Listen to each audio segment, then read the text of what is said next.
பேரன்பு கொண்ட பெரியோர்களே, நண்பர்களே, வணக்கம். திராவிடர் கழகம் என்று சொன்னால் அது ஒரு தனித்தன்மை வாய்ந்த ஒரு சுயமரியாதை இயக்கம்.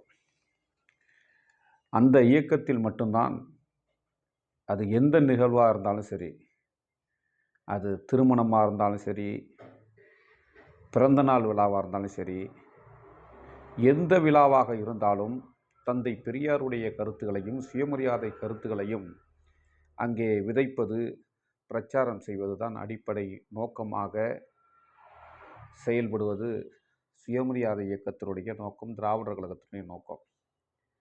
அருமை பெரியோர்களே, நண்பர்களே, நீங்கள் அது கூர்ந்து எண்ணி பார்க்க வேண்டும்.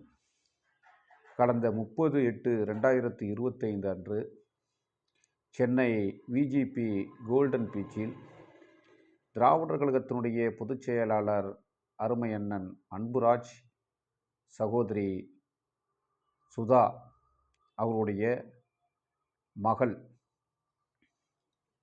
சூர்யா அவர்களுக்கும் ராகுல் அவர்களுக்கும் மிகச் சிறப்பாக சுயமரியாதை திருமண வரவேற்பு நிகழ்ச்சி நடந்திருக்கிறது. அதிலே பல்வேறு அறிஞர் பெருமக்கள் பங்கு பெற்று உரையாற்றினாலும் கூட திராவிடர் கழகத்தினுடைய தலைவர் ஐயா வீரமணி ஐயா அவர்கள் அந்த அவருடைய பேச்சில் மிக அற்புதமான கருத்துக்களை அந்த திருமண நிகழ்ச்சியில் பதிவு செய்திருக்கிறார்கள்.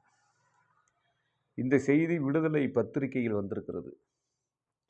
அதை நான் படித்தபோது இதை பற்றி ஏதாவது சொல்லியாக வேண்டும் என்கிற மன உந்துதலின் அடிப்படையில், நண்பர்களே, இதை நான் இங்கே எடுத்து சொல்ல வேண்டிய நிலையில் இருக்கிறேன். அது ஒரு வகையில் ஆசிரியர் அவர்களுடைய பேத்தி அவருடைய திருமணமாக இருந்தாலும் ஐயா அவர்கள் மற்ற திருமணங்களில் பேசுவதை விட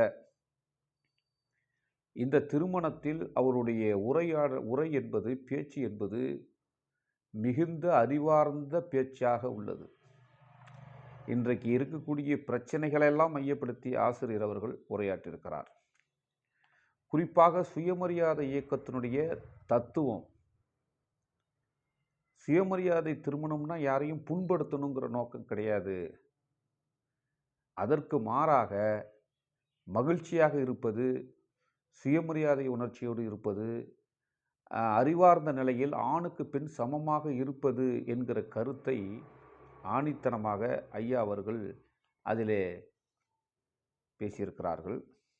அது மட்டுமல்ல, அந்த திருமண விழாவிலே பார்த்தீங்கன்னு சொன்னால், இன்றைக்கி பொது உடைமை இயக்கத்தில் சாதி மறுப்பு திருமணங்கள், விதவை திருமணங்கள் போன்ற திருமணங்கள்லாம் இன்றைக்கு இது மாதிரி திருமணம் செய்பவர்களுக்கு கம்யூனிஸ்டினுடைய கட்சியினுடைய அலுவலகங்களை காதலர்கள் பயன்படுத்தி கொள்ளலாம் என்று பொது அறிவித்திருக்கிறார்கள்.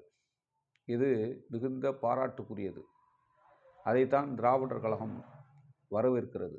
ஆனால் அருமை நண்பர்கள், இந்த இடத்தில் இன்னொரு செய்தியை நாம் குறிப்பிட்டாக வேண்டும். பொது உடைமை இயக்கம் இன்றைக்கி சொல்லியிருந்தாலும் கூட, இன்றைக்கு பெரியார் திடலில் பெரியார் சுயமரியாதை திருமண நிலையம் என்று ஒரு அமைப்பு இருக்கிறது. அங்கே பார்த்தீங்கன்னு சொன்னால் பல ஜாதி மறுப்பு திருமணங்கள், பல விதவை திருமணங்கள், அது மட்டுமல்ல மத மறுப்பு திருமணங்கள். அங்கே பார்த்தீங்கன்னு சொன்னாக்கா ஜாதி மறுப்பு, அந்த ஜாதி இந்த ஜாதியெல்லாம் அங்கே கிடையாது.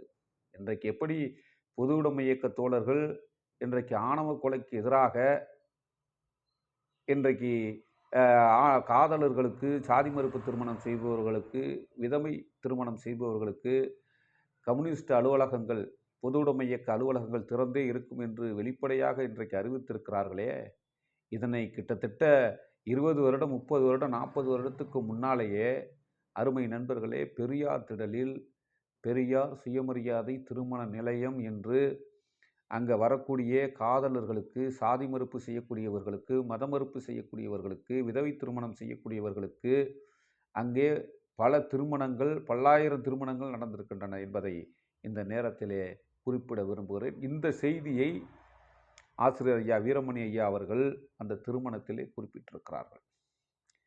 அதைவிட மிக முக்கியமான விஷயம் என்னவென்று சொன்னால் ஜாதி.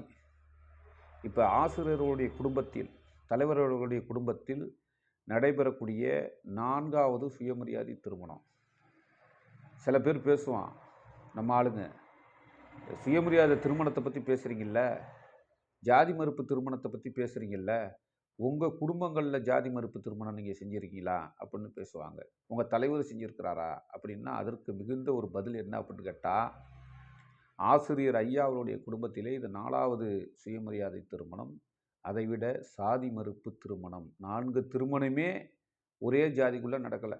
அது மிக முக்கியமாக எல்லாம் வெவ்வேறு ஜாதியை கதை ஒரு ஜாதி மறுப்பு திருமணமாக 4வது சுயமரியாதை திருமணம் நடந்திருக்கிறது என்று சொன்னால், இதுதான் ஒரு கொள்கை வீரனுடைய கொள்கை பயணத்தில் கொள்கை மீது கொண்டிருக்கிற பற்று, உறுதி என்பதை இதிலே நாம் புரிந்து கொள்ள வேண்டும்.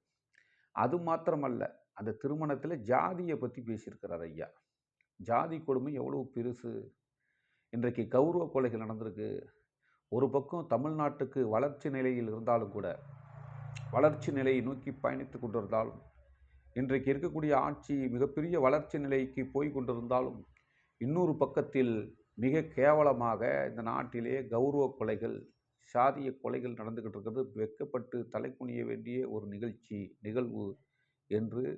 இந்த நிகழ்வுக்கு என்ன காரணம், ஒரு கௌரவ கொலைக்கு என்ன காரணம் அப்படின்னு கேட்டிங்கன்னு சொன்னால் ஜாதி தான். ஜாதிக்கு என்ன அடையாளம்? திராவிட மக்களுக்கு சாதி உண்டா? தமிழர்களுக்கு சாதி உண்டா? அப்படிப்பட்ட சாதியத்தன்மையே கிடையாதே.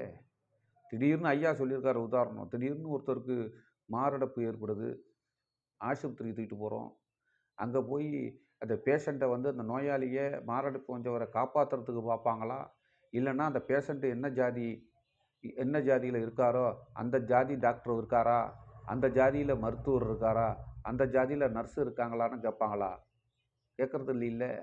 ஜாதி ஆபத்து வரும்போது, நெருக்கடி நிலை வரும்போது ஜாதியாவது ஏன்னா மண்ணாகுது, உயிரை காப்பாற்றினா போதும் அப்படிங்கிற நிலைமைக்கு நம்ம போகிறோம்ல. இதையெல்லாம் இது மாதிரியான உதாரணங்களெல்லாம் அந்த திருமணத்திலே வரவேற்பு நிகழ்ச்சியிலே எடுத்து சொல்லியிருக்கிறார்கள் ஆசிரியர் அவர்கள். அதுபோல் ஜோதிடத்தை பற்றி மிக அருமையாக ஒரு இறந்து போனவருடைய ஜாதகத்தை, இறந்து போயிட்டார், அவருக்கு ஒரு ஜாதகம் எழுதி அதை கொண்டு போய் ஜோசியர்கிட்ட ஜாதகம் பார்க்கறட்டு கொடுத்தா கூட இது இப்போ பேஸாக இருக்குது, நல்லா இருக்குது, சூப்பராக இருக்குது அப்படின்னு சொல்லக்கூடிய நிலை தான் இன்றைக்கி இருக்குது இன்றைக்கி சூழ்நிலை. இப்போ அவருக்கு அது இறந்து போனவருடைய ஜாதகம்னு சொல்கிறதுக்கு அவரால் முடியலை. அப்படிப்பட்ட ஜோதிடத்தின் பேராலும் ஜாதகம் பார்ப்பதின் பேராலும் மிகப்பெரிய ஒரு மூட நம்பிக்கை, மோசடிகள் இந்த நாட்டிலே நடந்து கொண்டிருக்கின்றன என்பதையெல்லாம் இன்னும் சொல்லிட்டு, அதுபோல் இன்றைக்கு ஆடம்பரங்கள் திருமணங்கள் செய்யக்கூடாது. தன் வீட்டு திருமணமாக இருந்தாலும் ஆடம்பர திருமணம் செய்யக்கூடாது அப்படின்னு ஒரு நெறியை எங்கே பதிவு செய்து மிகச்சிறப்பாக ஐயா அவர்கள் இந்த திருமணத்தில், நானும் இப்போ பல கூட்டங்களில், பல நிகழ்வுகளில், பல திருமண நிகழ்ச்சியில் ஐயா பேசுகிறத நான் கேட்டிருக்கேன்.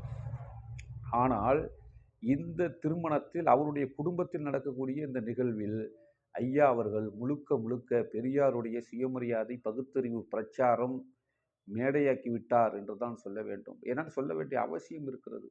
இன்னைக்கு நாட்டில் பார்த்தீங்கன்னா கௌரவ கொலை, இன்னொரு பக்கம் ஜோதிடத்தின் பேராலே மோசடி, இன்னொரு பக்கம் ஜாதகம், அப்படி இன்னொரு பக்கம் பெண்களுக்கு சம வாய்ப்பு கொடுக்கறதில்ல.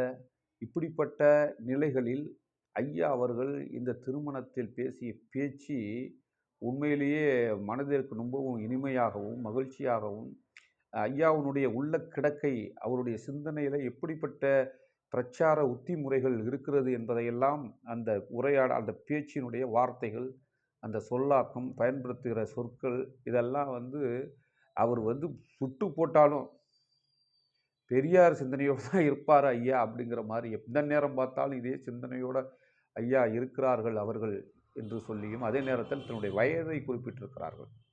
இன்றைக்கு ஆசிரியர் அவர்களுக்கு, தலைவர் அவர்களுக்கு இன்றைக்கு 82 வயது.